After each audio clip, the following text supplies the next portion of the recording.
جی ہاں، سال تو نیا ہے، لیکن اس نئے سال کے لیے کیا ہم کچھ نیا بھی سوچ رہے ہیں؟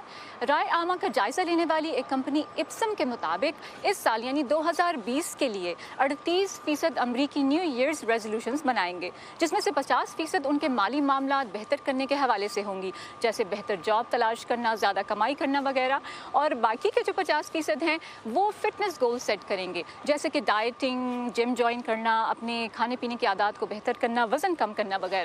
لیکن دلچسپ بات یہ ہے کہ فروری آنے تک ان افراد میں سے 80% ایسے ہوں گے جن کی یہ خواہش ان ایمز کو پورا کرنے کی ہی دم توڑ چکی ہوگی۔ آئیے کچھ لوگوں سے جاننے کی کوشش کرتے ہیں کہ ان کے نیو ایئرز ریزولوشنز آخر کیا ہیں۔ I'm planning to raise my English grades. میرا نئے سال کا عہد زیادہ سفر کرنا ہے۔ سیاٹل سے ڈی سی آ کر اس کا آغاز کر دیا ہے۔ میں خود اپنے من میں شانتی بنانا چاہتا ہوں۔ امی کے پاس اور ٹائم سپینڈ کرنا چاہتا ہوں۔ میرا نئے سال کا عہد ایک اچھا انسان بننا ہے۔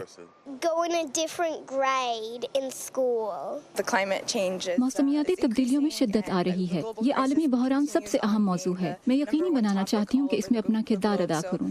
بس یہی میرے نئے سال کا عہد ہے۔ ساری عمر کام کیا ہے، اب چاہتا ہوں میں وائف کے ساتھ اپنا ٹائم سپینڈ کروں زیادہ تر سے۔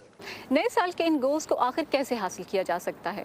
ماہرین اس حوالے سے کہتے ہیں کہ سب سے پہلی اہم بات تو یہ ہے کہ یہ گولز حقیقت پسندانہ ہونے چاہیے، جنہیں آپ واقعتاً حاصل کر سکتے ہوں۔ جیسے کہ اگر آپ اپنا وزن لوز کرنا چاہتے ہیں تو ایک دم سے 40 کلو وزن لوز کرنے کی بات کرنے کی بجائے اگر آپ 2 یا 4 سے شروع کریں۔ دوسری اہم بات مضبوط قوت ارادی ہے، یعنی ایک بار آپ فیصلہ کر لیں تو پھر اس پر قائم رہیں، خواہ کچھ بھی ہو جائے۔ اور تیسری اہم بات یہ ہے کہ نئے نئے گولز، نئے نئے ایمز اور اس طرح کی خواہشات کی بجائے جو آپ کی موجودہ اچیومنٹس ہیں اور جو آپ کی نعمتیں ہیں ان پر شکر گزار ہوں۔ بھائی میں نے نیو ایئرز ریزولوشن کی ایک لمبی لسٹ بنا لی ہے اور میری پہلی ریزولوشن ان ریزولوشنز کو پورا کرنا ہے جو میں نے پچھلے سال کے لیے ٹارگٹ سیٹ کیے تھے اور میں اچیو نہیں کر پائی تھی۔ 2020 کے لیے آپ کی نیو ایئرز ریزولوشنز کیا ہے؟ اس حوالے سے ہمیں ضرور بتائیے۔ آپ سب کو نیا سال مبارک۔